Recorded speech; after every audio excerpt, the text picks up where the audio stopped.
Kak Vida cui-cui ambil. 2 orang adik Kak Vida ni.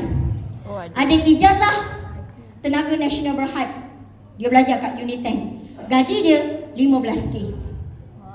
Adik bongsu Kak Vida, ijazah kejuruteraan mekanikal.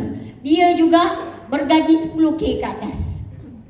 Okey, Kak Vida, Kak Long, SPM, guru agama kafah sahaja RM800.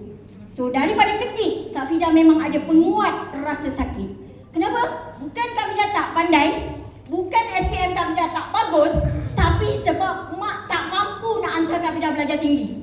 Mak kata, awak tingkatan 6 je Kak Long. Tingkatan 6, masalahnya Kak Vida tak minat. Feel Kak Vida nak masuk Universiti Pertanian Malaysia. Sebab Kak Vida masuk masa tu dapat kat situ. Tapi Kak Vida tak ada peluang. Sebab perlu yuran yang tinggi. Adik Kak Vida lepas PMR yang ini, dia dapat asrama penuh di Sekolah Menengah Teknik Keluang. Yang ini lepas UPSR masa tu, dia dapat MRSM.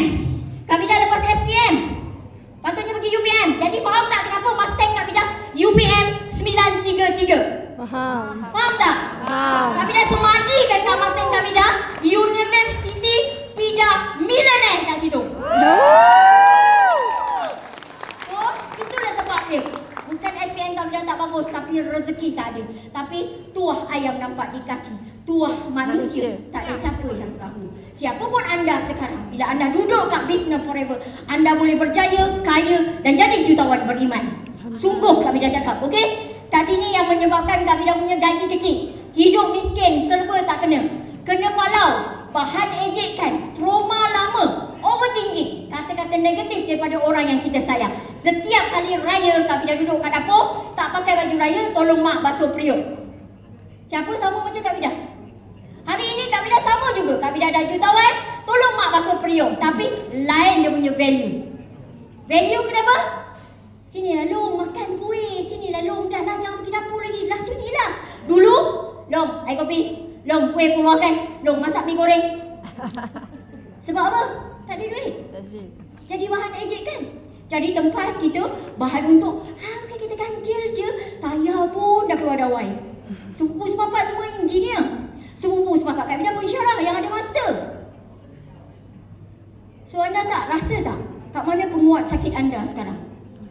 Nampak tak? Setiap orang ada own story dia. Ada penguat sakit dia yang berbeza-beza. Betul? So macam mana nak keluar daripada penguat sakit tu? Reality check. Tak semua benda akan jadi kita nak. Sama ada kita nak disiplinkan diri kita, lepas tu kita motivate dan kita konsisten.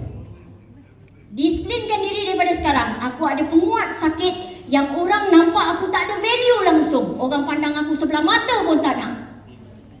Jadi jangan jadikan itu sebab untuk anda down dan tak nak rasa hidup lagi.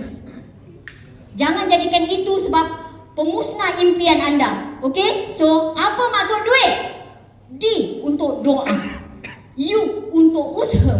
I untuk istiqamah. T untuk tawakal. Just do it. Just Do it. lagi sekali. Just Do it. tak kuat. Just Do it. Itu maksud duit.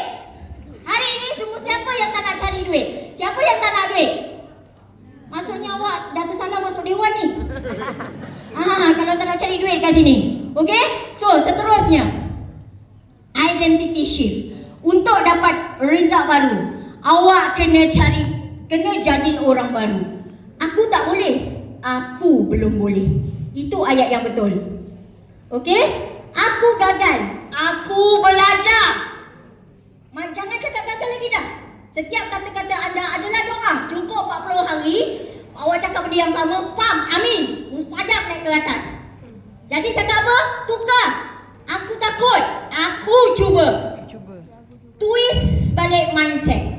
Nak berjaya, mindset anda kena seperti orang yang berjaya. Circle kita dah cantik dah. Training kita datang dengan grup BOI, dengan ilmu sistem mentor yang sangat percuma. Sangat senang, hujung jari je buat sekarang. Copy and paste, copy and paste. Betul? Kalau itu pun malas, susahlah. Tekan je handphone kau, tak meletup. Yang kau takut sangat kenapa?